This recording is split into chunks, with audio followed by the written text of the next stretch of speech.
Hey people, my name is Tracy. I am the founder and owner of the shop located in Milwaukee's historic Third Ward.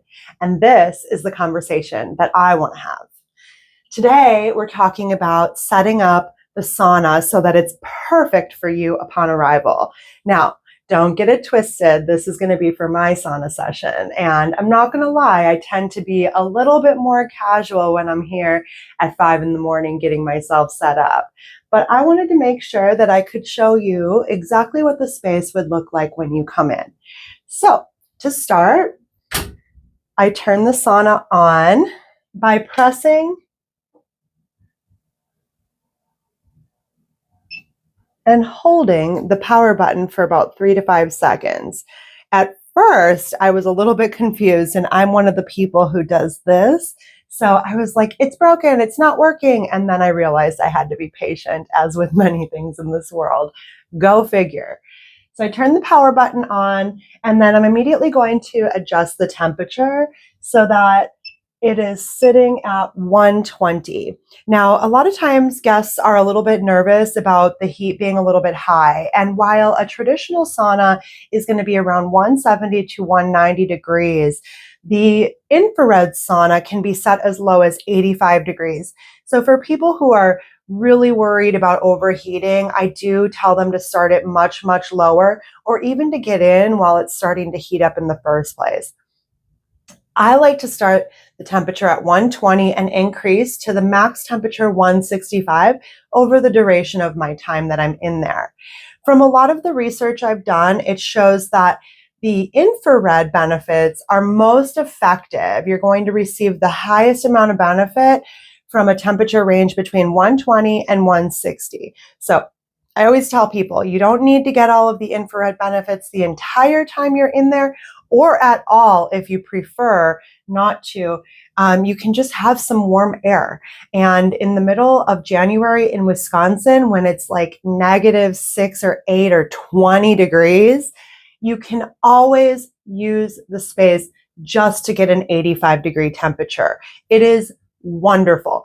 The other day, I was freezing out in the air conditioning at the shop, working on my computer, sitting still, very sedentary. People who are sedentary tend to have that lower blood pressure, lower heart rate, and you're going to maybe get a little bit cold at times. So the nice thing about this is it can warm you up pretty quickly at a pretty low temperature, since the infrared heats your body temp from the core out. That is one of the main differences between a traditional sauna and an infrared sauna. A traditional sauna has heat coming at you heavy from the outside. Again, in that 170 to 190 range, bam, hot. Woo, you open the door, you're like, okay, I'll be in here for a few minutes and then I'll roll out. With the infrared, it's not even warm yet. I mean, it's at about 90 degrees, but with the door open, you can hardly feel it. So it's going to just increase as it goes along. The next thing I'm going to do is adjust the timing. I like to spend about 60 minutes in the sauna whenever possible. So I'm going to set the sauna for 60. When you're in here for a 1-hour session, the session will be capped at 40 minutes so that you have plenty of time to cool off with the cold towels and freshen up and step out in time for the next guest to come in. We need about 10 minutes to flip the room in between each guest. So it's really important that you spend exactly that amount of time and no more so that we can keep things flowing. The 2-hour session is cool because you start the session with about 20 minutes of red light therapy mask, and then about 40 to 60 minutes of sauna session, and follow that with a 20-minute Korean sheet mask. Amazing. It's the best way to cool down and chill out. 2 hours in the room, listening to your music or podcast, whatever. So here we go. We're going to set the timing for 60 minutes since my session will be that long. Okay, now I'm going to choose my lighting. And here's how you do that. Boop. The first option for lighting is just this general, bright, vibrant bluish white light. It's almost like a fluorescent light. It's a little bit much for me, so I prefer to keep it moving through the cycle of light. This is called chromiotherapy, and chromiotherapy is based off of our ability to absorb light in varying degrees. You can have all of these different options, and as you saw in the previous video, I really like the red light. You can move through and decide which one feels right. You almost want to do chromiotherapy in the same way that you do essential oils, by kind of like catching the vibe, what feels right, and choosing that way. But sometimes it's nice to know exactly what each light can do for you. And as I'm getting to learn more and more about chromiotherapy, I've been just referencing this great page that Good Health Sauna put into their manual for us to explain what the difference is between the 6 lighting options that they have. So for red, I'm just going to break it down real quick. The red light brings warmth, energy, stimulation, and good energy for cold, chilly, and passive people. Yellow increases neuromuscular tone, purifies the blood, and helps digestion. Green is cooling and sedating color, which helps reduce swelling of joints. Turquoise increases intuition and sensitivity. It mentally relaxes and tackles the embodied psychological barriers. What? Blue is a cool color that is calming, stimulates the parasympathetic nervous system, and reduces blood pressure, calming both breathing and heart rate. And violet promotes awareness and consciousness, increasing effects of medication, and promotes proper function of the lymphatic system. What? Who knew? So when you're in here, make sure you take a quick glance at this page that says, what is chromiotherapy? Flip through it, check out the colors, check out the vibes, decide what you want to do. Okay, getting a little warm in here now that this sauna is heating up. The next thing I'm going to do is put my towels down. So what I like to do is cover the benches completely with towels so that you can decide, do you want to be in here with your clothing on or your clothing off? And either way, the benches of our beautiful sauna from Good Health Sauna are covered and taken care of. So anytime you are using any public sauna whatsoever, make sure you put towels down. Realistically, even if you're using your at-home sauna, it's a good idea to put the towels down so that you can protect the wood. Now, this Good Health Sauna is made with Canadian hemlock, which is not only antibacterial, antimicrobial, but it's also hypoallergenic, which is amazing. It's definitely something that's kind of puts off that real kind of woodsy smell. A lot of times people just assume a sauna is going to be made from cedar. But one of the things I learned in my research is that cedar is actually becoming a little bit more precious and much, much more expensive as a result. The other side of it, though, which I didn't know, is that many people are actually allergic to cedar. With hemlock being hypoallergenic, that kind of sealed the deal for me on picking a hemlock sauna versus a cedar sauna, even though cedar is one of my favorite woods of all time. I love the way it smells. I use cedar at home. I have cedar headrests and stools and things like that that I just absolutely adore. So anyway, just to kind of provide that distinction so that you are aware. Either way, you want to make sure to protect the wood so that you can have your sauna as long as possible. So I like to coat pretty much every part of the bench so that you don't need to worry about all of that. Tuck a little tiny towel into the corner, and then I'm also going to put a few towels on the floor.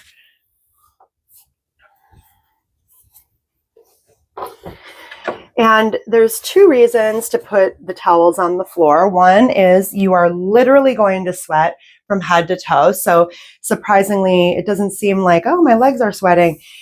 but you will. Your legs will sweat, your toes will sweat, everything will sweat. And so then this protects the infrared panel that's located at the bottom of the sauna. There are infrared panels all along the backside of the sauna, which put off the infrared heat, as well as 3 additional panels at the base of the seat and on the floor. And in the front here, we have 2 ceramic panels, which help to regulate the heat temperature throughout the experience. So we're covering those up to protect the floor and the heaters. Okay? Great. So the next thing I would be doing right now is setting up my Bluetooth so that I can listen to my music, but I can't do that because I'm recording a video.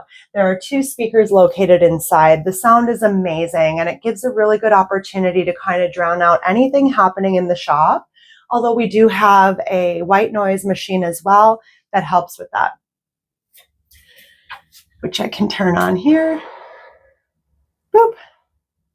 And it just kind of drowns out any of the laundry that's going on, or during the day when the sauna is, when the shop is active, it's going to help just drown that noise out a little bit. There's not a lot that you can hear once you're in there, but there's always going to be a buzz at the shop that is a little bit louder than your average spa. One thing I can tell you for sure is the shop is not marketing itself as a spa. It absolutely is not. It is loud here and energized. It is bright and colorful. This room is a small space to get away from all of that. But ultimately, the shop is the shop, and that is why I brought this space in. The shop is comfortable, relaxed, cool, so much fun. You're going to meet new people. I always say when you come to the shop, make it your living room. Spread out, relax, enjoy the experience, and make it your own. The same is true in here, in this beautiful self-care studio with the sauna. Make this whole space your own while you're in here, okay? Pick your music, pick your light, pick your temperature, get yourself situated. So once in here, I'm going to get myself relaxed and cozy and figure out kind of how I want to position myself. There's a few different ways that you can relax in the sauna. You can just sit here comfortable.